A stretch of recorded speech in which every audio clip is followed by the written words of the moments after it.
And welcome to CoLearner. We are dedicated to redefine your learning experience.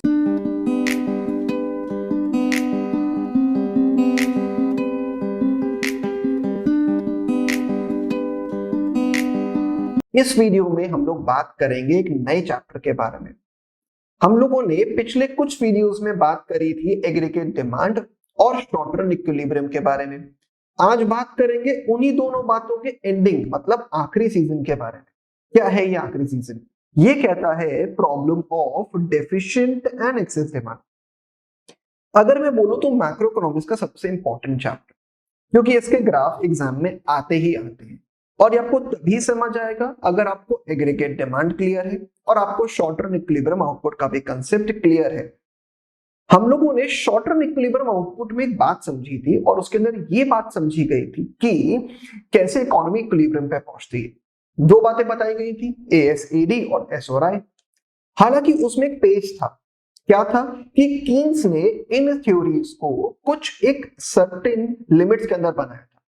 उसमें कुछ assumption थे, जिसमें सबसे अजीब अजम्पशन क्या था कि अगर एग्रीगेट सप्लाई परफेक्टली इलास्टिक है, मतलब बढ़ाई घटाई जा सकती है। अब जरा प्रैक्टिकल वर्ड में आते हैं, क्या होगा अगर बढ़ाई घटाई नहीं जा सकती? क्या पॉसिबल है? अगर है तो हमारे सामने प्रॉब्लम्स आती है दो तरह की, एक डेफिशिएंट डिमांड की और एक एक्सेस डिमांड की। चलिए जरा बात शुरू करते हैं इसके ऊपर। क्या बोला गया? पहले तो टर्म लिखा गया इक्विलिब्रियम। इक्विलिब्रियम का मतलब क्या है, जो मैंने भी आपको बताया, एक ऐसा पॉइंट जहां पर एग्रीगेट डिमांड इक्वल हो जाए एग्रीगेट सप्लाई के, या फिर सेविंग इक्वल हो जाए इनकम के।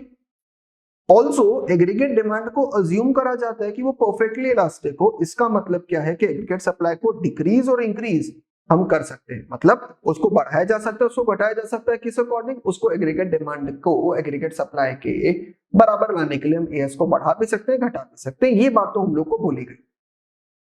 अजम्पशंस क्या रखे गए थे? दो।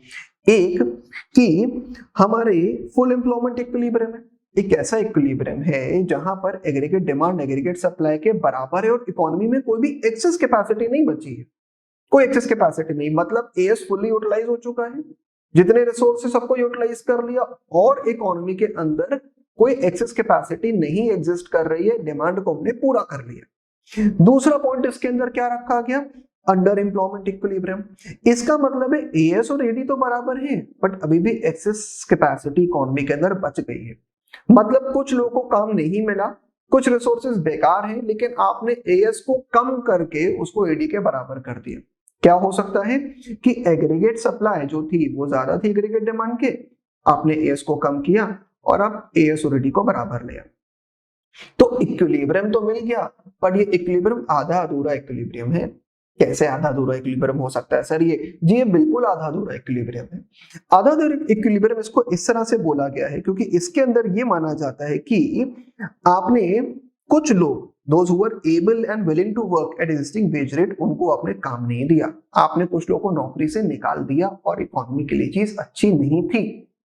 तो कैसे हम लोग इसको पूरा कर सकते हैं? यहाँ पे अगर कभी अंडर एम्प्लॉयमेंट इक्विलिब्रियम आएगा तो सबसे बड़ी जो प्रॉब्लम आती है वो आती है अनएम्प्लॉयमेंट की।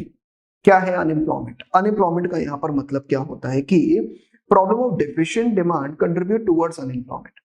टाइप्स ऑफ अनएम्प्लॉयमेंट कितने हैं? एक है वॉलंटरी, इनवॉलंटरी और नेचुरल अनएम्प्लॉयमेंट। क्या है वॉलंटरी अनएम्प्लॉयमेंट? एक ऐसी सिचुएशन होती है वॉलंटरी अनएम्प्लॉयमेंट जिसमें कहा यह जाता है कि those people who are not willing to work at all और not willing to work at existing wage rate, ये वो लोग हैं जो काम नहीं करना चाहते। काम मिल रहा है पर कहेंगे हम नहीं करेंगे, हम नहीं करेंगे। नल्ले किस्म के लोग हैं, खानदानी पैसा हो सकता है, प्रॉपर्टीज किराए पे चढ़ी हो सकती हैं, या हो सकता है इनका काम करने का मन ही ना हो। इन्हें क्या बोलेंगे? Voluntary unemployed. दूसरे कौन से आते हैं? इनवॉलंटरी।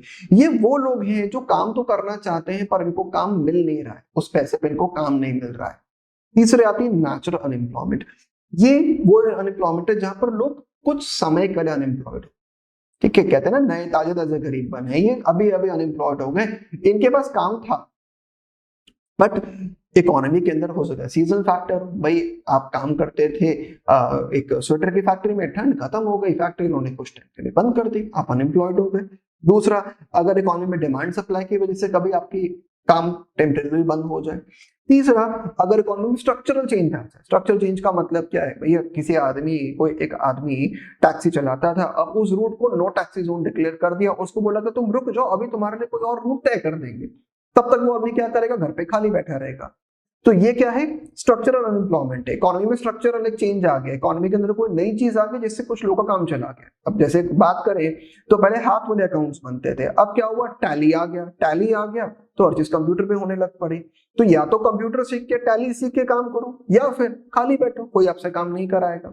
तो ये पॉइंट क्या है, हमारा नेचुरल अनएम्प्लॉयमेंट का पॉइंट आ जाता है। तो अनएम्प्लॉयमेंट को 3 कैटेगरी में बांटा गया, वॉलंटरी, इनवॉलंटरी और नेचुरल अनएम्प्लॉयमेंट। 3 अलग अलग कैटेगरीज के अंदर इसको बांट दिया जाता है।